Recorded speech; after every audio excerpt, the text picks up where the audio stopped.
Hello everybody, welcome back to Pharmasite 2.0। तो guys, आज हम लोग बात करने वाले हैं ब्रूज या एक्मोसिस के बारे में, जो कि हमारी स्किन पर चोट लगने के कारण जो कंडीशन होती है उसको मेडिकल भाषा में ब्रूज या एक्मोसिस कहा जाता है। जब हमारे शरीर का कोई पर्टिकुलर हिस्सा किसी से टकराता है या फिर चोट लग जाती है, खरोंच लग जाती है, या किसी चीज के दबाव में आ जाता है, जैसे कि अंगूठा किसी खिड़की के दबाव में आ गया, या फिर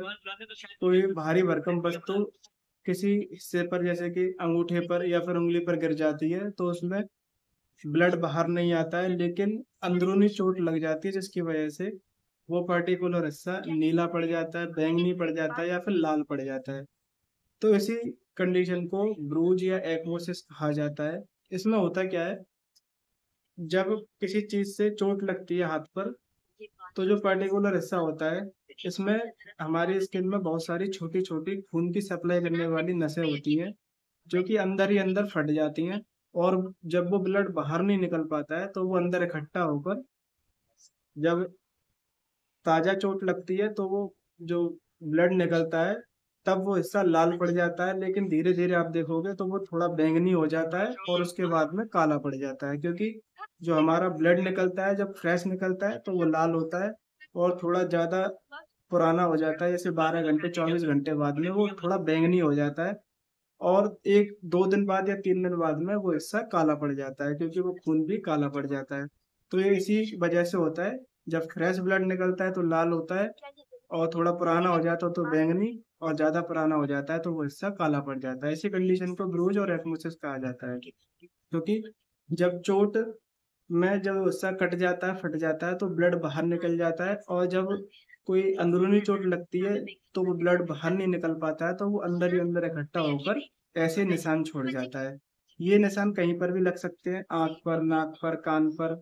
या फिर अंगूठे पर, पौनी पर, या फिर जांघों पर, या काप्स मसल्स पर, कहीं पर भी ये निशान पड़ सकते हैं। अगर इसके इलाज की बात की जाए तो इसमें टेम्परेरी तौर पर इलाज दिया जाता है, जैसे कि दर्द और सूजन को कम करने के लिए non steroidal anti inflammatory medicine NSAIDs, या फिर एनाल्जेसिक जैसी दवाइयाँ, जिसमें फॉर्मिफ्लाम या फिर फ्लेक्सॉन जैसी दवाइयाँ दी जाती हैं, या फिर जीरोडोल SP, जो दर्द और सूजन दोनों को कम करती है। एक एक गोली दिन में 3 बार दी जाती है। और जो उसमें चोट वगैरह होती है उसको कम करने के लिए, जो इन्फेक्शन वगैरह ना हो, तो उसके लिए एक एंटीबायोटिक्स जैसे कि सेफेक्जिन 200 mg, जिफिट 200, एक एक गोली सुबह शाम देनी होती है।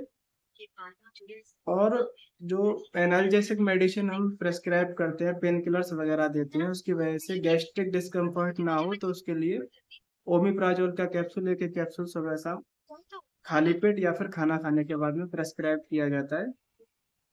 और उसके बाद में कोल्ड कंप्रेशन, जैसे कि